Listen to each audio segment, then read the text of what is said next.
So mga tol, matapos pong magpahayag ang manager at promoter ni Naoya Inoue na si Hideyuki Iwashi na 100% wala na umanong tsansa na makalaban ni Casimero si Naoya Inoue dahil daw yan sa pag-overweight ni Casimero sa weigh-in nang nakalaban niyang si Saul Sanchez noong linggo. At kahit impresibo umano ang pagkapanalo ni Casimero kay Sanchez, hindi umano nila yan ina-accept. So bukod nga po sa pahayag ni Hideyuki Iwashi mga tol, nagsalita na rin ang co-promotion ni Naoya Inoue, ang Top Rank. Ayon po sa Daily Tribune mga tol, sinabi sa kanila ng Top Rank Vice President for Operation na si Carl Moruti, wala na daw sa radar ni Inoue itong si Casimero. Nang tanungin ng Daily Tribune mga tol kung kinukonsider daw ba nila na si Casimero na potensyal na makakalaban ni Inoue dahil sa magandang panalo ni Casimero dito kay Saul Sanchez noong linggo. So mukhang sarado na talaga mga tol ang pinto ni Casimero mga tol kay Naoya Inoue. Kaya mas maganda mga tol na wag na lang mag-focus si Casimero dito kay Inoue.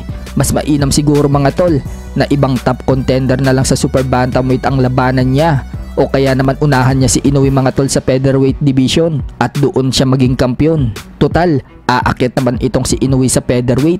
May mga nagsasabi naman mga tol, napapalag lang daw itong si Inoue kay Casimero kapag nakaranas na daw ng talo itong si Inoue. Sa ngayon daw kasi mga tol, kaya umiiwas itong si Inoue dahil hindi pa daw ito nakakaranas na manakaut sa laban. Once daw kasi na matalo at manakaut si Inoue, baka maisipan na daw na itong pumalag kay Casimero. Sa kabilang banda naman mga tol, mukhang may pinapatamaan po sila Carl James Martin sa ipinost nilang video sa FB page ng Poging Japit TV. Tinatanong po kasi sa video na yan mga tol kung anong timbang daw ni Carl James Martin at kailan ang laban niya. Sagot ni Carl James Martin mga tol, sa December daw ang laban niya at tumitimbang na daw siya ng 122 pounds. So pinatimbang nga po siya ng kapatid niya mga tol at sinabing baka daw kasi mag-overweight siya sa laban niya sa December. Noong sumalang na si Martin sa timbangan, sinabi ng kapatid niya mga tol, ang baba naman daw masyado ng timbang niya. So pinaulit nga po siya ng kapatid niya mga tol, baka daw kasi nandadaya siya. Kaya nung sumalang ulit si Carl James Martin mga tol sa timbangan, lalong mas bumaba ang timbang niya. Yun pala mga tol, nakahawak si Carl James Martin, kaya pala ang baba ng timbang niya.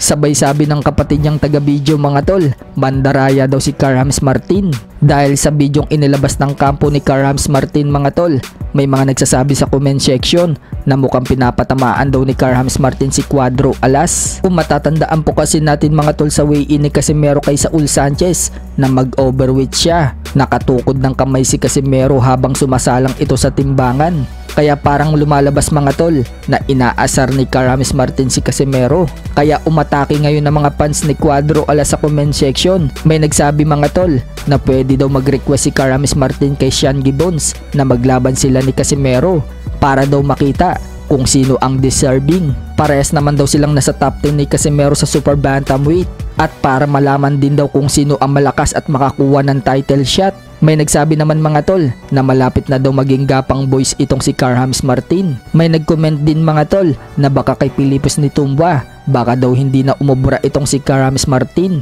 So kung gusto nyo mapanood ang buong video mga tol, puntahan nyo na lang ang page ni Poging Japit TV.